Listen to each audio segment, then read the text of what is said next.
Sejam muito bem-vindos ao Como é Bom Saber Direito podcast, o podcast do curso de Direito da UCDB. Eu sou o professor Rodrigo e do meu lado, como sempre, o professor Rafael Chaia. Fala pessoal, sejam bem-vindos aí mais uma vez para mais um episódio do nosso podcast. Hoje a gente com um convidado muito especial. A gente vai conversar hoje com o doutor João Marcelo Balsanelli, desembargador e presidente do TRT da 24ª Região. Vamos conversar sobre um tema novo. Vamos conversar sobre uma questão que agora é uma realidade que nós não podemos mais ignorar no exercício do direito, que é o quê? A inteligência artificial. Seja muito bem-vindo, desembargador. Muito obrigado pela presença do senhor. Obrigado. É um prazer estar aqui com vocês, professor Rodrigo, professor Chaia. Vocês vejam que, muito embora eu não esteja com uma inteligência artificial do lado, eu consegui gravar o nome dos dois, o que já é interessante para a gente começar a nossa conversa. Só uma pequena correção, eu sou ex-presidente, eu fui presidente até 31 de dezembro e estou vivendo um período de extrema tranquilidade. Feliz da vida, porque voltei para a bancada. Muito bem. Aí é bom. Muito obrigado aí pelos serviços prestados, com certeza. Exatamente. Desembargador, eu queria saber, né, porque é até um tema polêmico na área do direito e até na área da academia, a questão da IA. Qual é a visão do senhor da utilização das inteligências artificiais no mundo jurídico, seja para fazer petições ou seja até para auxiliar os juízes, magistrados em suas decisões? Nossa, dá para a gente falar até amanhã sobre isso. Mas a primeira coisa que eu gostaria de dizer é que a IA veio para transformar a nossa realidade. Isso significa mudança. Toda mudança provoca trauma. Isso significa que, por um bom período, nós estaremos vivendo num processo de trauma da mudança de uma realidade para uma outra realidade. É maravilhoso trabalhar com inteligência artificial, mas ela exige muitos cuidados que precisam ser pontuados. Eu imagino que a gente vai falar um pouquinho sobre isso hoje. Ela é capaz de nos dar uma profundidade inimaginável, mas também de nos induzir a cometer erros absurdos e grotescos. Perfeito. Mas o senhor acha que é salutar, então? Essa mudança é salutar para a seara jurídica? É extremamente salutar. Eu trabalho com IA absolutamente todos os dias. E tudo o que eu faço, normalmente, tem alguma coisa de IA no meu trabalho diário. Perfeito. E quais são essas qualidades que o operador do direito ele precisa ter para o uso da IA de forma qualitativa, né? Porque o que eu vejo, até me permitindo, desembargador, a gente chega para os alunos acadêmicos, por vezes, e fala assim, tem que fazer um trabalho sobre o professor de direito tributário, né? Faça um trabalho sobre imunidade do livro, por exemplo. Aí o camarada coloca lá na IA, faça um trabalho de imunidade do livro, aparece um texto lá, ele não confere, manda, e aí a gente vai lá fazer as pontuações, né? Veja, mesmo que ele confira, a probabilidade disso dar certo é zero. Perfeito. A IA, ela não trabalha de uma maneira genérica. Faça para mim tal coisa. Não é isso. A IA, ela só produz resultados se você tiver qualidade suficiente para dizer exatamente o que você quer. Por exemplo, digamos que eu queira fazer direito tributário, né? Que eu entendo muito pouco direito tributário. Mas digamos que eu queira fazer um trabalho sobre direito tributário, mas eu preciso, por exemplo, especificar fontes. Como que eu vou especificar fontes se eu, como jurista, não conheço as fontes mais preponderantes do direito tributário? Para que vocês tenham noção de quanto eu estou desatualizado de direito tributário, eu pediria para ele falar sobre Geraldo Ataliba, Paulo de Barros Carvalho, Sacha Calmon. São aqueles doutrinadores da minha época de estudante. Hoje em dia, as referências são outras. Então, você poderia dizer, olha, eu quero que você analise sob tal perspectiva, com tal fonte. Aí você pode, eventualmente, ter um bom resultado. Entendi. Mas o resultado depende, inexoravelmente, da qualidade daquele que pergunta. E o grande ponto, né, se a pessoa, se o jurista, se o estudante, se o advogado, se o juiz não tem qualidade, não vai conseguir ter resultados de qualidade pela IA. Essa é a grande questão. O mundo vai ser dividido entre os que sabem e os que não sabem, e a IA vai fazer isso com muita rapidez. A gente pode dizer, então, sem medo de errar, que a inteligência artificial ela representa um momento de inflexão. Ela é praticamente um divisor de águas hoje, porque muda tudo como a informática e a internet mudaram o nosso dia a dia no direito, não é? É exatamente isso. Imagine teve um filme que retratou basicamente como que um computador surgiu. Eu esqueci o nome do filme, mas é aquele Cumberbatch, aquele... O jogo da imitação. Jogo da imitação, muito obrigado. Em que era necessário que se processasse informações numa rapidez que a mente humana não conseguia processar. Se ela fosse processar, ela levaria anos. E eles criaram um método de que se processasse em 24 horas aquelas informações. E foi aí que os aliados conseguiram ter informações mais rápidas a respeito das mensagens criptografadas dos alemães. A inteligência artificial é mais ou menos isso. O que ela faz? Existe um universo, e esse universo está todo espalhado na internet, e ela faz uma pesquisa que nós demoraríamos, eu imagino, 4 meses, 5 meses para fazer em 10 segundos. Então, veja a capacidade de informações que ela pode trazer e enriquecer. Agora, ela só vai trazer as informações na exata proporção, medida e qualidade que você pedir. Se eu não tenho noção daquilo que é importante, daquilo que é relevante para aquilo que eu vou fazer, a resposta vai estar lá, mas igualmente sem relevância, sem importância e sem qualidade. A gente pode dizer, então, né, que na verdade, como é que eu vou expressar isso em palavras, mas que a inteligência artificial não tem consciência do que ela está fazendo. Na verdade, nós somos a consciência dela, e até o senhor falou em off, e ela faz o trabalho braçal. Eu preciso da informação XYZ de determinado tribunal no seguinte sentido. Essa é a nossa consciência para a criação de argumento. E aí ela nos traz a argumentação, por exemplo, igual o senhor gostaria das decisões do desembargador Balsanelli a respeito de hora extra em atividade rural, por exemplo. Enter. Me traz ali um compilado de informações, óbvio, eu tenho que checar, e a partir de então eu tomo uma decisão. Escrevo o recurso dessa forma, assim, utilizando esse argumento desse doutrinador e dessa situação. E aí seria uma criação adequada ali, por exemplo, de texto, seria. Exatamente. A gente não pode deixar de imaginar que a IA ela está redigindo um texto para você, mas na exata conformidade com o que você pede. Não há diferença, por exemplo, de um texto que eu escrevi para um texto que a IA escreveu naquilo que eu peço para ela escrever. Porque o processo de construção, processo mental de construção do meu pensamento e que vai me levar a proferir uma determinada decisão, eu preciso escrever. Perfeito. Eu preciso escrever. Então, por exemplo, eu digo para ela assim, olha, eu quero que você diga, que você escreva sobre tal assunto, observando-se essa jurisprudência, e eu estabeleço qual jurisprudência que eu quero.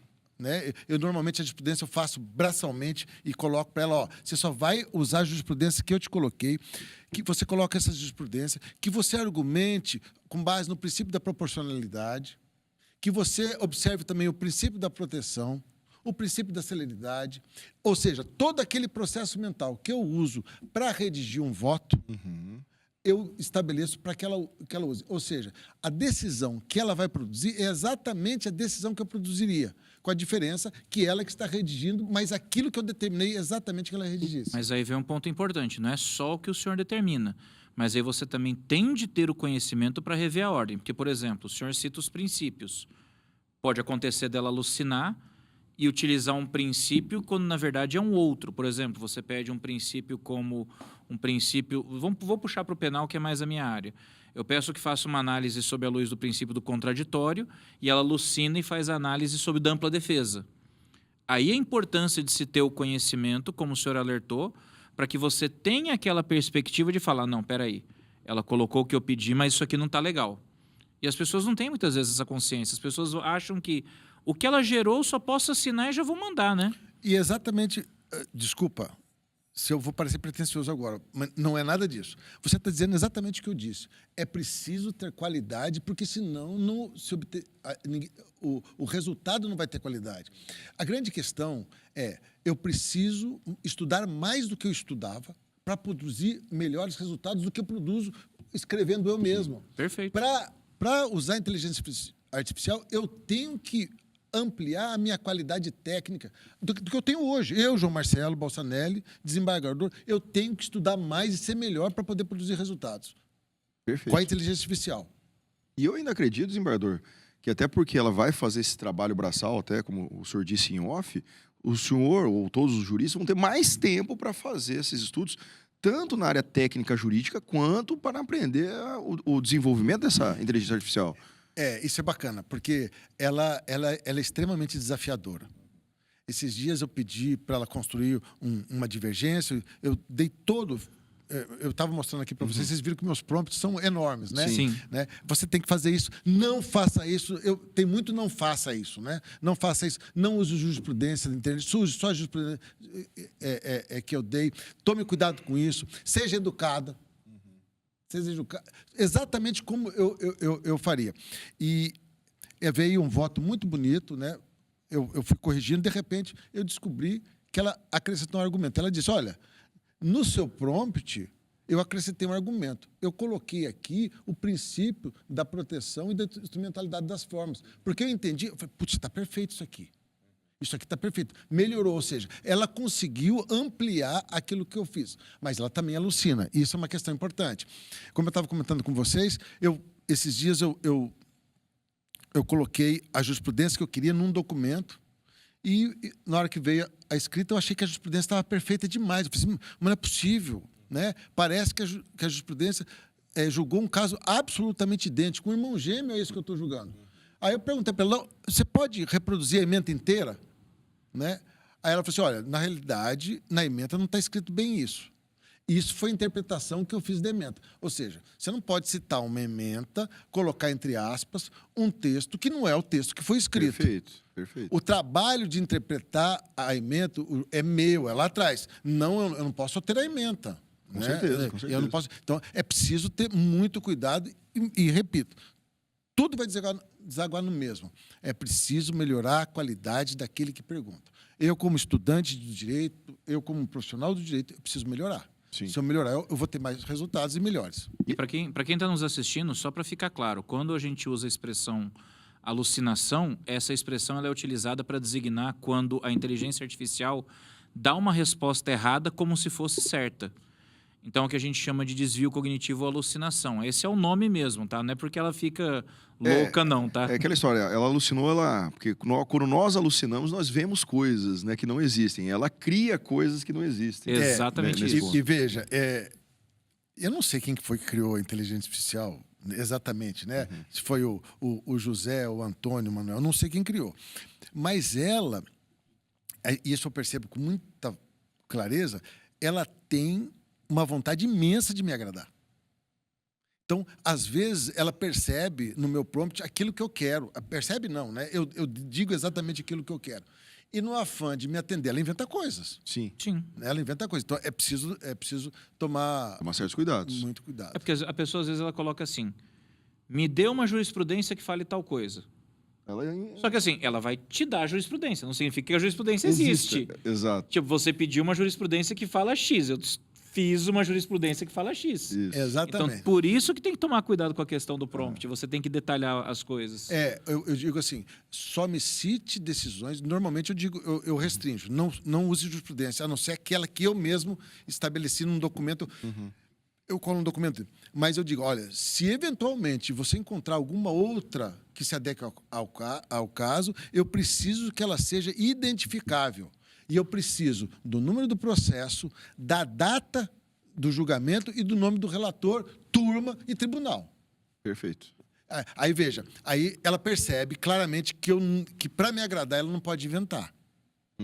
Então, assim, funciona. Agora, isso não me tira a obrigação de checar todas as vezes. As informações. Todas as vezes. E eu acho que a gente tem que deixar muito claro, desembargador, que muita gente tem medo da utilização das IA pelo judiciário, assim, não é nem pelo advogado, por exemplo, mas pelo judiciário. Eles têm medo que a IA decida. E não é verdade, né, desembargador? Quem decide é o magistrado. A IA redigirá para o magistrado aquilo que foi decidido. Seria isso, né? Veja, é que se a gente enxergar de uma maneira mais ampla, a gente vai entender. Eu sou desembargador. Eu tenho 10 pessoas que trabalham comigo no meu gabinete. Sim.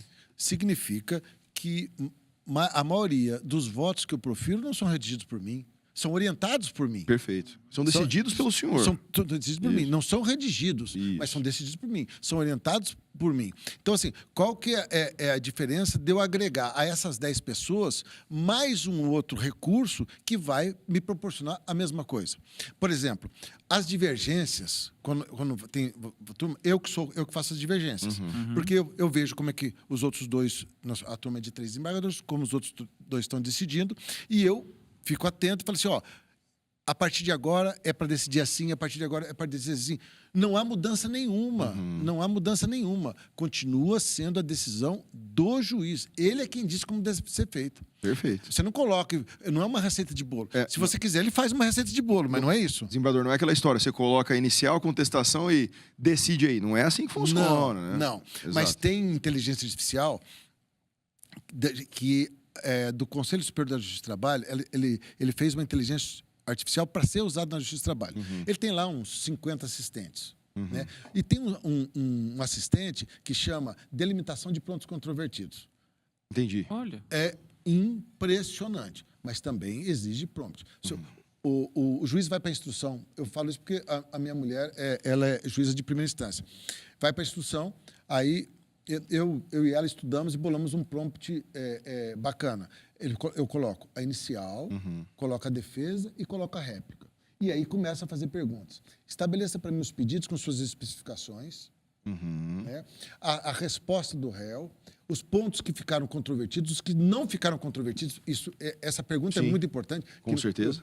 E faça a distribuição do ônus da prova com base nas alegações. É perfeito.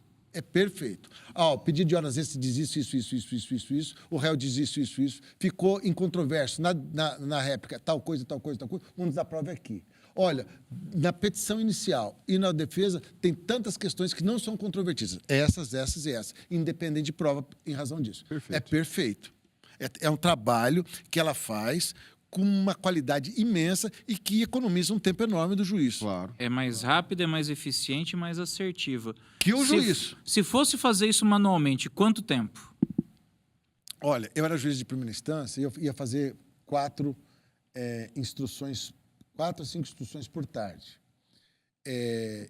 E eu tenho a vaidade de dizer que eu nunca fui para uma sala de audiência sem estudar os processos. Eu fui professor da Escola Nacional, fui juiz auxiliar da Escola Nacional da Magistratura, fiquei 1 ano e meio em Brasília como juiz auxiliar da Escola Nacional. E eu dizia para os alunos, olha, os alunos juízes, a gente tem que tratar o advogado da melhor maneira possível. Se você quiser assustar o advogado, no bom sentido, por favor, mostre que você conhece o processo como ninguém.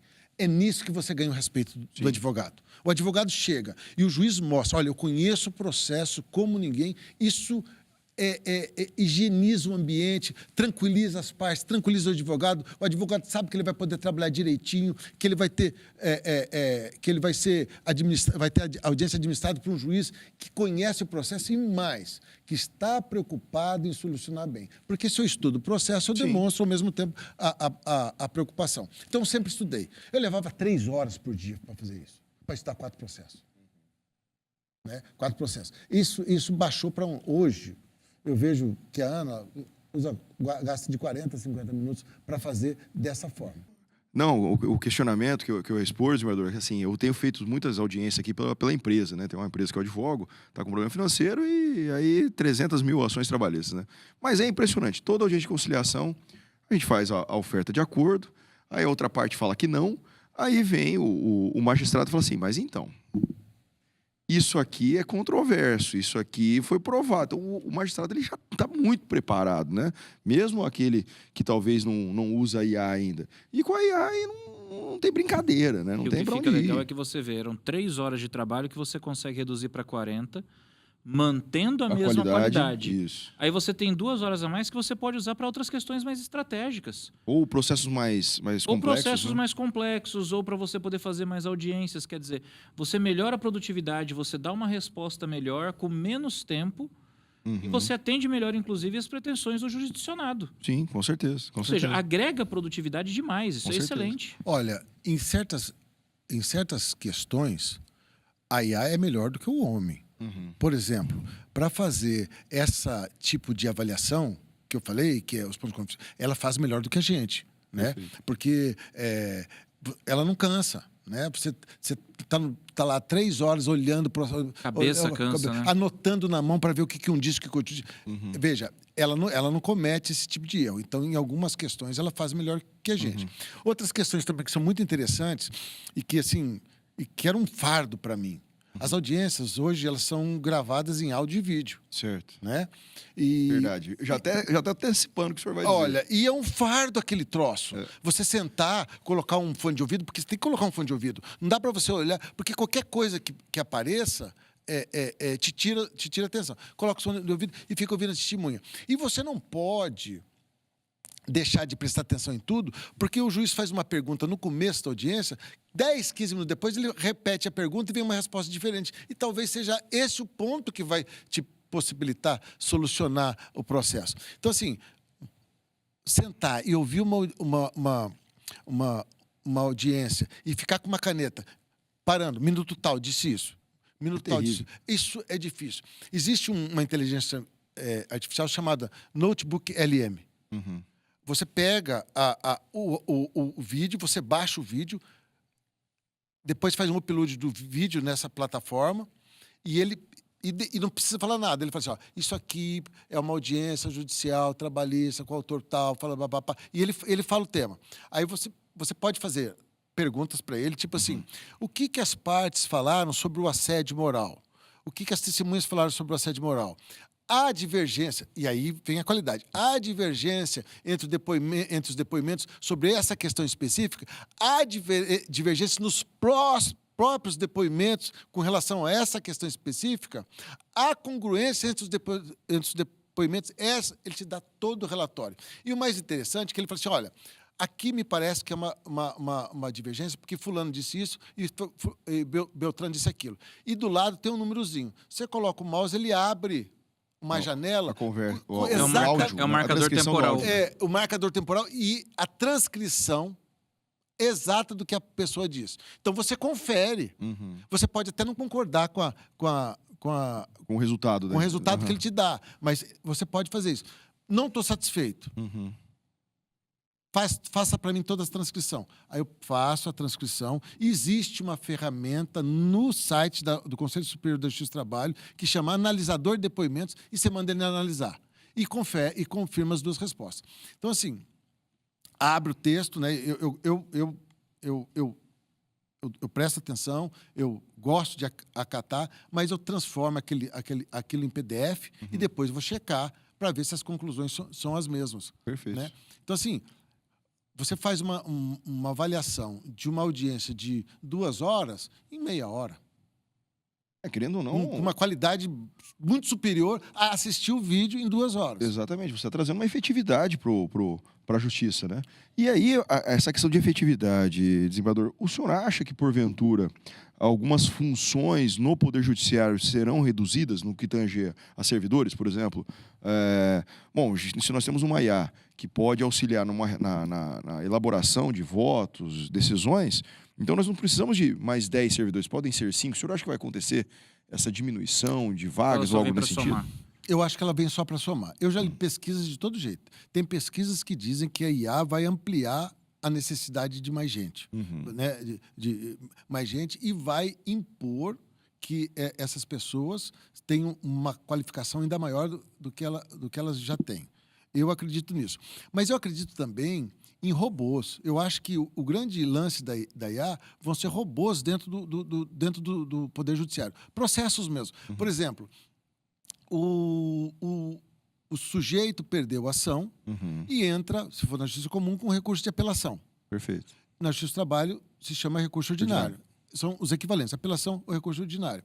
O que o robô, que é uma IA, pode fazer? Ele pode verificar o interesse recursal, a legitimidade recursal, o pagamento do depósito recursal e preparar um despacho de admissibilidade ou não do recurso. Isso ele pode fazer. Que é uma coisa automática. É uma coisa automática. Uma coisa que o STF já faz. É requisito, né? Ele vê prazo, ele vê interesse, ele consegue ler interesse recursal.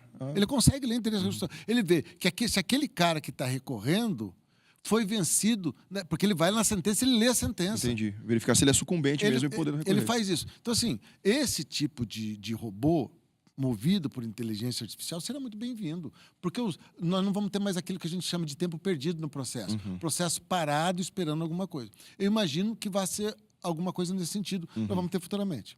E aí os analistas sobraria tempo para justamente eles se concentrarem naquilo que importa, que é a decisão, né? Nas tarefas de qualidade. Exato. Agora, como é que o senhor encara, por exemplo, a evolução da legislação com relação à IA no Brasil? O senhor tem acompanhado alguma coisa? O senhor tem visto alguma discussão com relação à regulação da IA no Brasil? Porque a nossa ferramenta de trabalho é a lei, né? A gente fica preocupado também. Veja, isso é uma coisa que nós vamos precisar pensar. Porque existe um componente ético muito importante. Perfeito. Olha, eu vou dar um exemplo para vocês que aconteceu no Brasil. Eu não me lembro se foi no ano de 2017, 2018. Havia uma inteligência artificial nas estações de metrô de São Paulo. Então, veja, aí tem um viés absolutamente discriminatório e invasivo. O que ela fazia? Eram câmeras que ficavam esperando as pessoas saírem de dentro do trem. Rapidamente, saíssemos nós três, por exemplo. Né? Eu, Rodrigo e Chaya. Saímos três. Aí, ela faz uma ferição estética inicialmente. Né? E a partir da ferição estética, ela faz um julgamento. O Chaya é assim, o Rodrigo é assim, o João Marcelo é assim. A partir daí, ela faz uma avaliação também discriminatória de quem tem o melhor poder aquisitivo e de quem é mais suscetível à publicidade. Aí, digamos que ela achou assim que eu e o Chaya não estávamos com nada. E o cara a ser observado, o alvo era o Rodrigo. Aí o Rodrigo, caminhávamos nós três e começavam a aparecer naqueles banners de publicidade, algumas publicidades. E aí ela passava a olhar os olhos dele e verificar aquilo que chamava atenção. Numa fração de segundos, ela percebia, isso aqui chamou a atenção dele. E, a partir dali, ela começava a pulverizar publicidade daquilo que havia chamado a atenção. O sujeito, na hora que ele sai da estação de metrô, ele está desesperado para comprar aquele produto, consumir aquele produto. Houve uma liminar que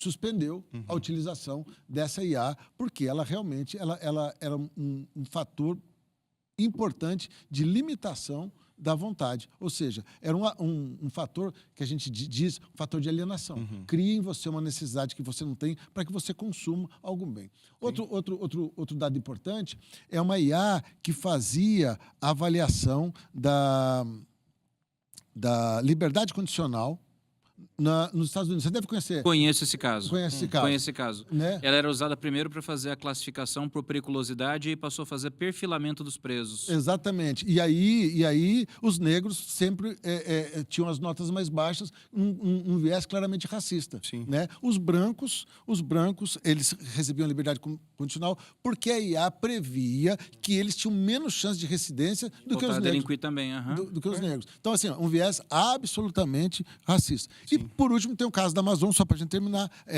de exemplo. A Amazon usou uma inteligência artificial para analisar currículos.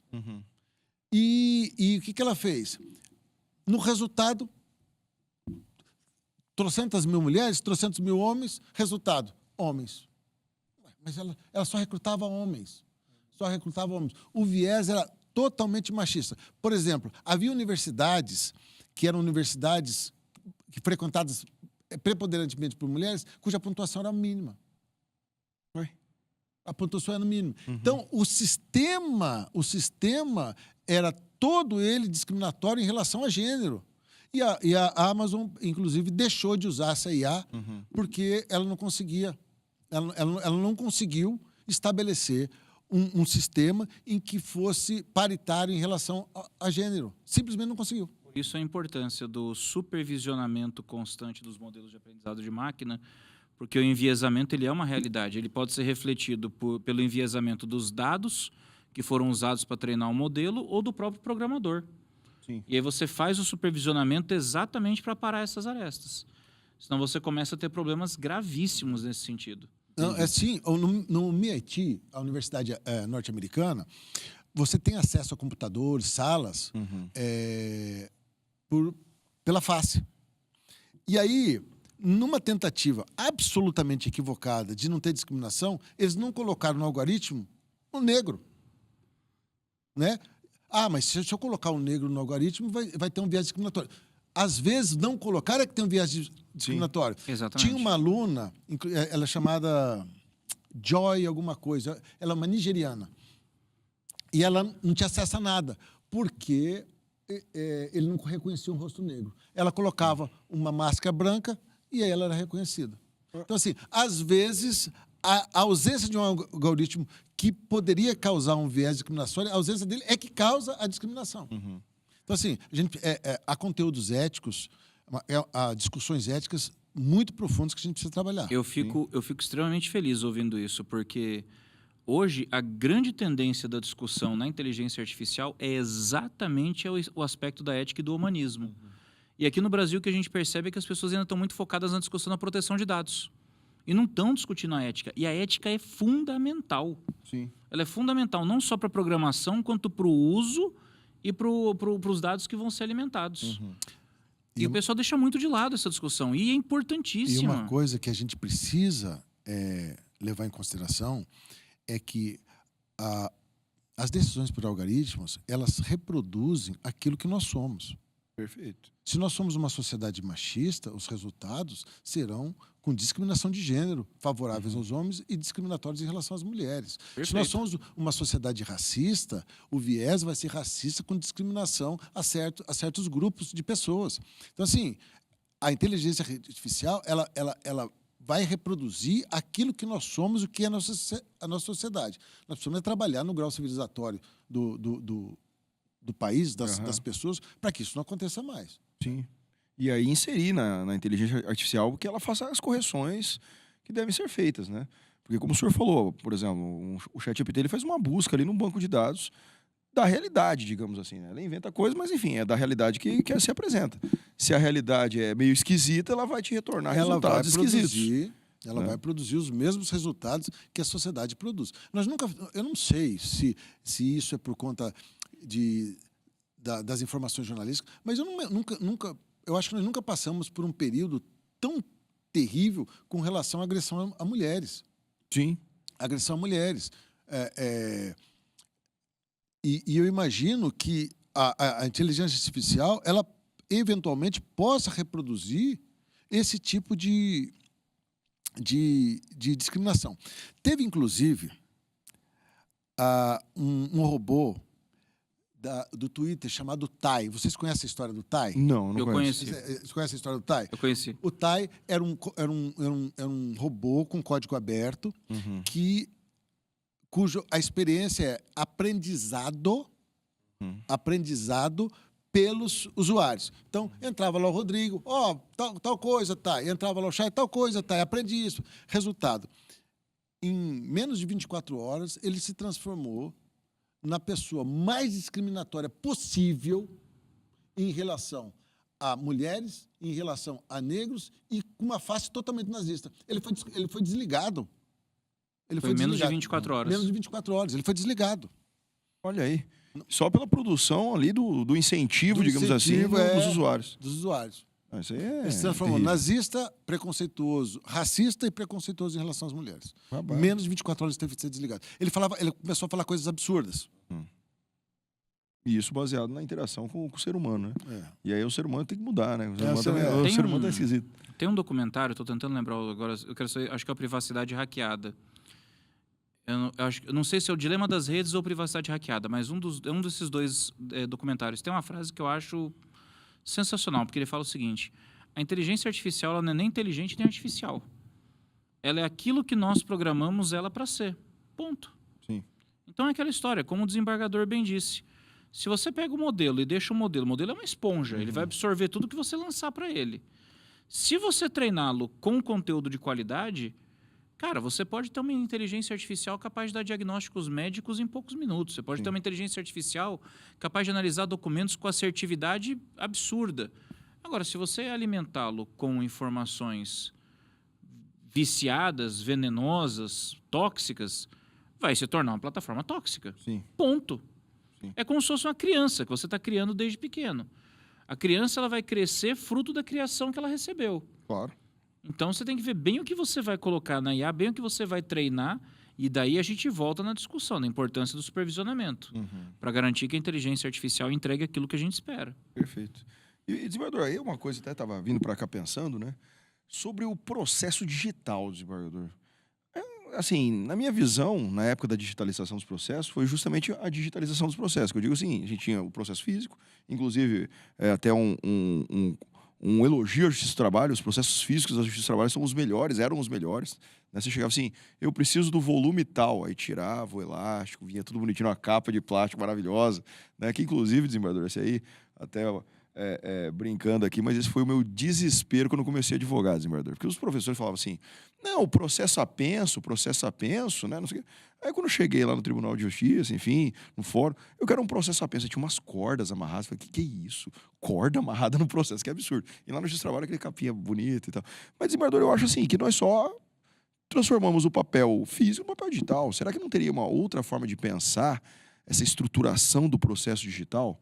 Por exemplo, né, a Justiça do Trabalho tem algumas ações que são muito padrão, né, relacionadas a contrato de trabalho, reconhecimento de vínculo, hora extra, 13ª, enfim. Será que não teria uma outra forma de peticionar, por exemplo, onde utilizaria, descreva aqui o fato, checkbox para colocar hora extra, 13º, valor, aquela coisa toda? A gente chama de PJE, né? Processo Isso, Judicial o nosso Eletrônico. sistema hoje. Ele não é eletrônico. O processo não é eletrônico. O processo é digital. E é exatamente o que você está falando. Foi a transformação do papel para o byte. Nada além disso. O que nós ganhamos com relação a isso? Capacidade de armazenamento. Sim, exatamente. Né? A gente não tinha mais onde colocar o processo. Se vocês forem lá no arquivo, é uma coisa louca. Parece um silo, só que em vez de grão, soja, milho, tem processo papel, lá. Tem papel lá. É uma coisa louca. Hoje em dia, não. Hoje em dia, nós temos armazenamento na nossa sala-cofre e também na nuvem. Então, assim, o que nós mudamos? Só armazenamento. O que é um processo eletrônico? Um processo eletrônico é um processo que se envolve com certa autonomia, né? Habilidade de se desenvolver por si mesmo. Isso não existe ainda. Né? É aquilo que eu falei agora há pouco, a gente precisa desenvolver alguns robôs. Né? Perfeito. Alguns robôs. Por exemplo, despachos ordinatórios. O juiz não precisava ter que despachar, olha, vista a parte contrária. Ele não precisava despachar isso. Isso poderia ter um robô para fazer esse tipo de coisa, para tirar o tempo morto do processo. Chega uma perícia chega, o juiz recebe aquilo, o juiz tem que despachar a perícia. Vista a parte contrária, da praça para cima da vista. Isso são coisas que um robô poderia fazer tranquilamente. São atos ordinatórios. Vocês sabem demais o que significa isso, mas para quem está ouvindo, são aqueles atos que não dependem de uma decisão do juiz. Ele apenas ordena que o processo ande. Né? Não tem conteúdo decisório dentro dele. O robô poderia fazer esse tipo de coisa de conteúdo decisório. Aí o processo seria eletrônico. Eu imagino que nós estejamos caminhando para isso. Porque, assim, eu fiquei muito, mas muito feliz de ver o site da Justiça do Trabalho, a JTIA, em que há 50 assistentes. E tem um sistema de jurisprudência chamado Falcão. Ele era para funcionar melhor. Ele não funciona melhor por culpa dos desembargadores, dos tribunais, que não tem um terçário único. Né? Então, você pergunta para ele assim, como é que o tribunal da 24ª Região tem analisado tal tema? Em relação a isso. Aí ele vira e fala assim, desculpe, não encontrei nenhum arquivo, documento que fale sobre isso. E a gente sabe que tem centenas. Então, onde nós estamos errando? Na forma de construir das emendas. Então, uns falam despedida indireta, outros falam rescisão indireta. Qual que é o termo que ela vai fazer? Entendi. Que a gente tem que unificar. Se a gente fizer isso, funciona. Funciona no TST, porque o TST, o Tribunal Superior do Trabalho, eles costumam usar exatamente as mesmas expressões. Eles são muito mais uniformes nas expressões do que nós. Então, assim, para fazer mesmo que seja uma inteligência artificial, às vezes ele não consegue perceber sinônimos. Sim. Mas é muito interessante. Você pega uma decisão de uma decisão de outro e fala assim, ó, onde está a divergência aqui? Ele te aponta a divergência. É o sistema de jurisprudência da Justiça do Trabalho. Chama Falcão. Isso é interessante, que eu não sabia que tinha essa evolução Tem essa evolução.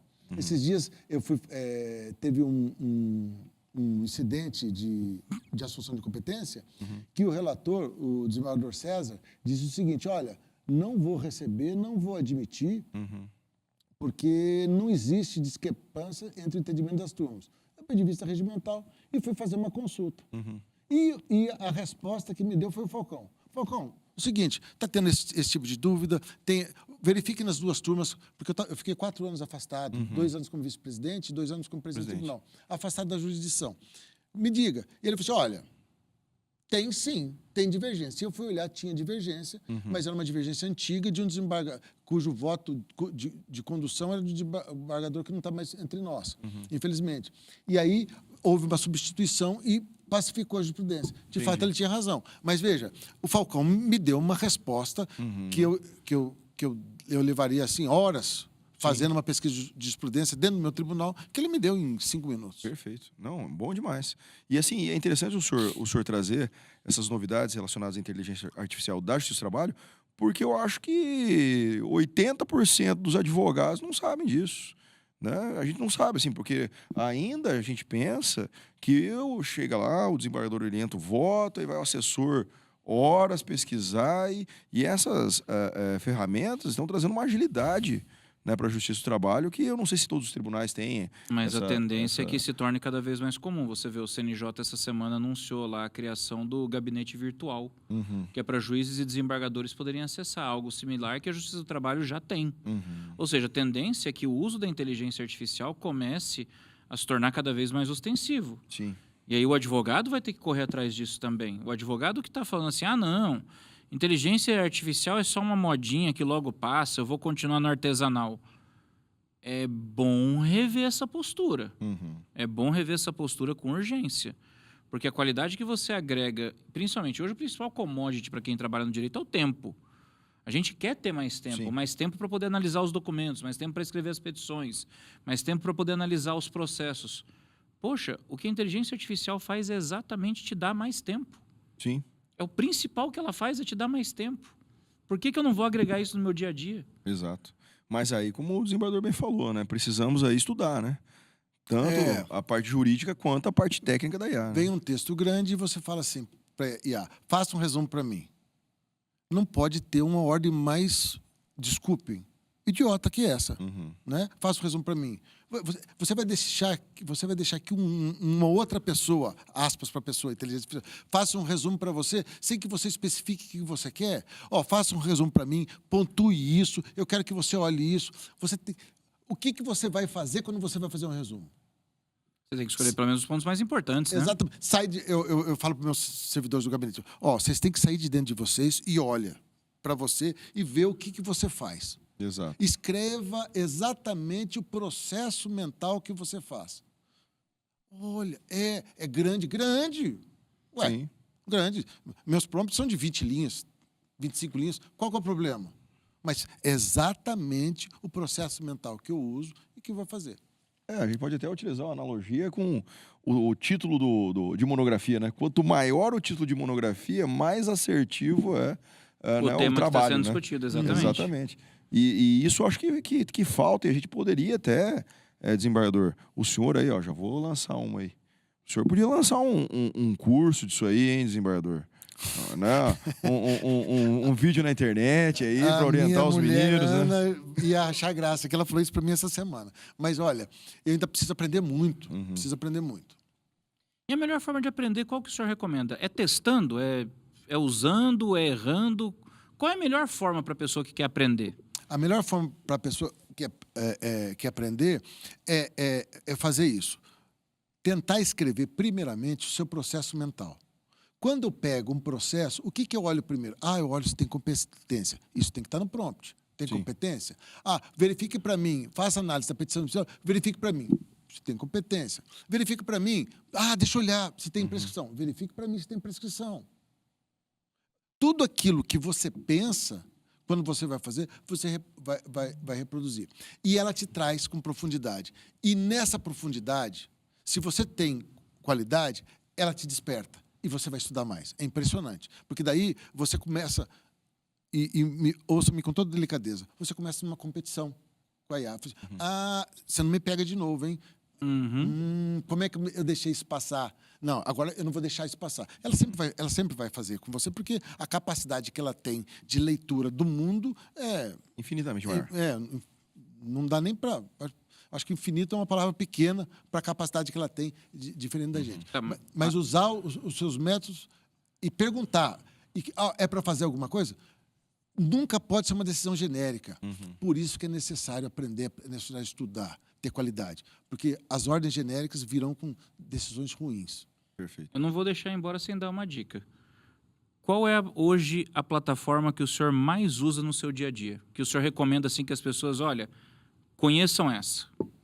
Que seja acessível para as pessoas. Qual que o senhor gosta mais hoje que o senhor usa no seu dia a dia? Eu uso duas bastante. Eu uso... três. Eu uso o ChatGPT, né? Eu uso a versão paga, que ele me dá um pouco mais de profundidade. Eu uso Notebook, LM. Que é esse que o senhor falou das transcrições. Das transcrições, né? E eu uso o DeepSeek, que eu gosto também. Só que o DeepSeek ele tem um defeito grave para mim, né? Que o ChatGPT não tem... O ChatGPT eu consigo dar ordens pelo microfone, orais, pelo microfone. E o DeepSeek não. Isso é bacana. Entendi. Isso é bacana. Entendi. Não, inclusive nós estamos usando isso aqui, ó. O senhor já viu esse aqui? Esse aqui é o canal. O senhor já viu esse dispositivo chamado Plaud? Inclusive patrocina a gente aí, Plaud. Esse aqui é um gravador de voz, desembargador. E aí, quando o senhor sincroniza, ele já vem com o ChatGPT incluso, ele já faz uma transcrição, já dá o resumo, um mapa mental. Então, por exemplo, a gente grava a aula, dá a aula, termina a aula, o aluno você pergunta, e o material, professor? Em 15 segundos você já manda um PDF daquela sua aula para ele, ou de uma audiência, por exemplo. Que coisa impressionante. Exatamente. Sim, é um gravador. E olha, quando eu dava aula, eu era um cara extremamente tecnológico. Né? Eu dava aula com um tablet na mão. Ah, sim. Veja, isso tem muitos anos atrás, né? Eu transformava aquela minha aula, eu redigia toda a aula, transformava ela em PDF, dava aula, juntava jurisprudência e tal, e no final da aula eu passava no e-mail da turma, nenhum aluno comprava livro, porque eu fazia as várias buscas. Pelo visto, eu virei o Capitão Caverna perto de vocês. Não, mas isso aqui ele faz basicamente o que o notebook LLM faz, só que ele tem a vantagem de ser portátil. Você pode usar só o gravador. Colocou perto do telefone, ele sincroniza automático, ele transfere a gravação e ele pergunta, o que você quer fazer com a gravação? Você pode fazer ofício, ata, memorando, apostila, artigo, mapa mental, o que você quiser. Aí, por exemplo, no meu caso, que eu atuo bastante no criminal também, porque no caso de audiências judiciais está gravado, mas por exemplo, delegacia, vai ouvir o depoimento do cidadão lá, aí geralmente o depoimento é escrito, né? Aí você vai lá, solicita, o delegado de polícia, doutor, posso gravar aqui? Ele, não, autoriza, pode gravar. Aí você grava, chega no escritório, já está tudo pronto. Aí você já pega o argumento trazido, né, a fala do cliente que foi transcrita, você já joga na petição e já começa a trabalhar ali. Então, assim, hoje, eu sou um menino ainda, desembargador, na questão da inteligência artificial, até pensando aqui, agora o senhor falando, vou pegar o meu chat GPT e aí criar um chat para cada processo que eu tenho. Eu pensando, será que isso vai me dar uma agilidade? Aí jogar os arquivos, por exemplo, do processo, na petição inicial, com as provas, e aí trabalhando dessa forma que o senhor falou. Pontos controvertidos, ele já me aparece ali, faça um PDF com os pontos controvertidos. Ponto. Aí essa petição já vai no juízo civil, né? Solicita. Veja, o ChatGPT, ele te permite continuar a conversa depois de um tempo. Sim. Só que os arquivos que você anexou, eles ficam inválidos. O que eu acho que é muito bacana. Entendi. Né? É muito bacana. Uma questão de proteção de dados. É uma questão de proteção de dados. Então, aí, como é que você faz? Você insere de novo os documentos. Né? Eles não permanecem por muito tempo. Entendi. Se você quiser continuar a conversa, depois ele continua a conversa. Mas se você for pedir para buscar informação nos documentos, ele vai dizer, olha, ele usa a expressão, os documentos expiraram. Entendi. Entendi. Então ele não serve ali como um arquivo digital. Então. Não. A não ser que a gente assina o Plus, a não ser que você queira assinar o Pro. Aí o Pro você vai pagar R$ Milhões. 1.000 por mês e você treina do jeito que você quiser ele também. Entendi. Aí você treina, e você pode subir todas as suas petições, todos os seus processos, e aí você conversa com ele a hora que você quiser. Entendi. Eu nem sabia isso que ele está falando. Tem o Pro. O Pro Eu sabia você... que existia o Pro, mas não sabia a diferença. Você eu achei que era treina. corporativo o Pro. Não, o Pro ele é basicamente corporativo, porque você pode pegar um GPT do zero e você pode treinar ele com a base de dados que você quiser. Se o senhor, por exemplo, pegar toda a sua base de decisões, todas as decisões que você já proferiu, você pode montar ali, por exemplo, um algoritmo preditivo capaz de avaliar a porcentagem de sucesso de uma petição que alguém impetre na sua vara. Olha, essa petição que entrou aqui, considerando todo o meu histórico de decisões, tem 23% de chance de sucesso. Mas isso é como se fosse a jurimetria, né? Exatamente a jurimetria. Ele faz exatamente isso. Você pode treinar um modelo para fazer isso. Existem sites que você precisa assinar que te fazem busca de jurisprudência e te dão a jurimetria. E a jurimetria é uma coisa assim absurda, é medonha, né?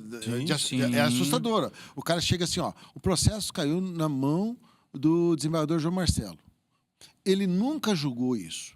O cara faz uma varredura e fala assim, ó, ele vai julgar assim. É impressionante. É 100% de acerto. Rapaz. A jurimetria é estatística aplicada ao direito. Tem plataformas hoje, a gente não vai citar porque não estão patrocinando a gente, Olha mas aí. que já tem uma base de dados de 22 milhões de decisões no Brasil. Ele tem 22 milhões de decisões no Brasil e ele usa como base de dados para poder avaliar qualquer julgamento de qualquer juiz. Eles sabem com antecedência, melhor do que eu, como eu vou julgar. Olha aí. Baseado ali naquele histórico da vida do E aí senhor. você, como advogado, você pode fazer uma abordagem mais estratégica.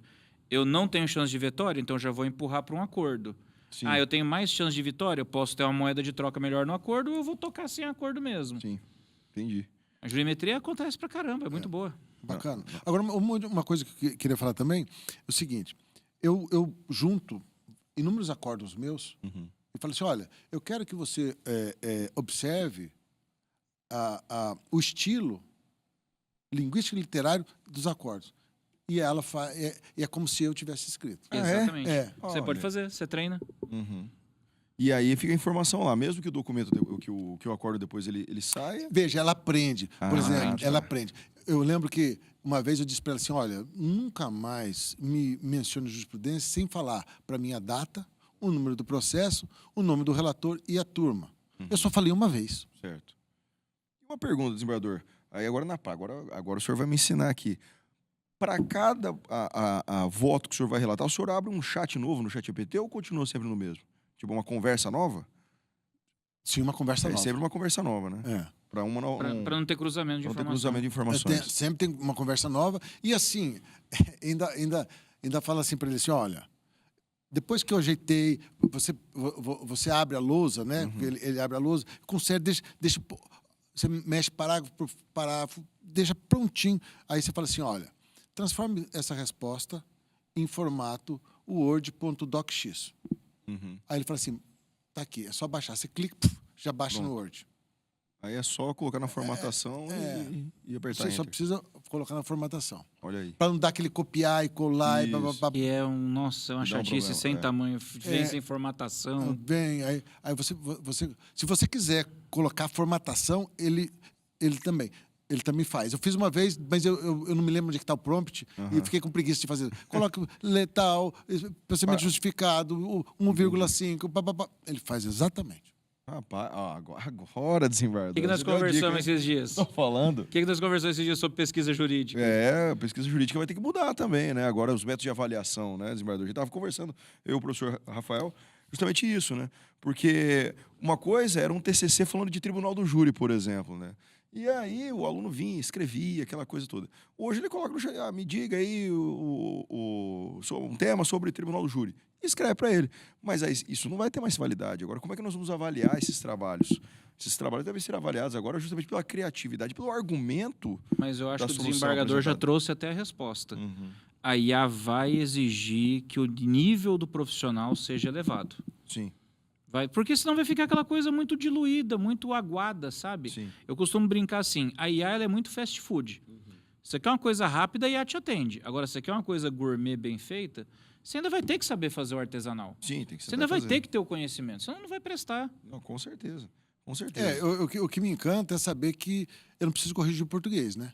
Ah, Ah, sim. Né? Porque isso, eu não sei se aconteceu com vocês. Eu estou aqui digitando, redigindo. De repente, toco o telefone, alguém me chama, eu volto, eu já esqueci o tempo verbal. Aí dá aí sabe aquela coisa que dói o ouvido, né? Né? Você muda o tempo verbal e a concordância verbal dá aquela escorregada horrorosa. Aí você tem que voltar e corrigir. Com ela, Não tem isso. não tem problema. Não tem isso. Ela não erra uma vírgula. Pronto. Aí, ó. E aí fica excelente aí. Tá vendo? Cara, eu queria levar essa conversa mais umas 3 horas, porque eu gosto muito desse tema, mas nosso tempo está acabando. Infelizmente. Mas, desembargador, eu acho que foi uma excelente conversa, até para trazer e desmistificar o uso da IA, tanto para os advogados, no que tange também aos magistrados, né? Porque eu falo sempre, há um preconceito, mas sempre aquela história. O preconceito ele existe quando a pessoa não conhece. E o senhor esclareceu muitas dúvidas aqui, acredito, não só nossas, mas também dos acadêmicos que estão assistindo. Desembargador, muito obrigado pela presença do senhor. Eu agradeço imensamente. A conversa foi muito boa, divertida. Nossa, passou voando. Eu olhei aqui a hora e falei assim, caramba, já foi 1 hora. Aí, ó. E tinha tanta coisa que eu ainda queria falar com ele, cara. Não. Eu queria tirar umas dúvidas com ele ainda Não, também. mas aí a gente faz assim, a gente marca o próximo, aí com o computador aqui para o desembargador ir mostrando pra gente os prompts que ele faz lá. Aí Rapaz, é o segredo, é o ouro, esse é o ouro. Se ele fizer um manual de prompts e colocar à venda, fica rico, viu? Porque o pessoal não sabe pensar em prompt, se ele entregar o prompt pronto, você vai ver o que É a o grande pessoal diferença. faz. Mas vamos fechar dizendo. Ela não substitui ninguém. Ela não faz o seu serviço. É você que faz o serviço. Nunca houve a necessidade de se aumentar a qualidade do pensamento e do conhecimento jurídico para poder trabalhar com a IA. É isso que eu gostaria de dizer. Quanto mais você trabalha com o IA, mais você sente a necessidade de se aprimorar, de melhorar. Eu nunca estudei tanto. Nunca estudei tanto. Perfeito. E com essa palavra desembargador, eu falo para vocês, alunos, tá vendo? Desembargador do TRT, anos de direito e está estudando. E você querendo colar na minha prova, viu? Pessoal, obrigado. Até a próxima. Valeu, pessoal. Até a próxima. Muito obrigado. Até logo, pessoal.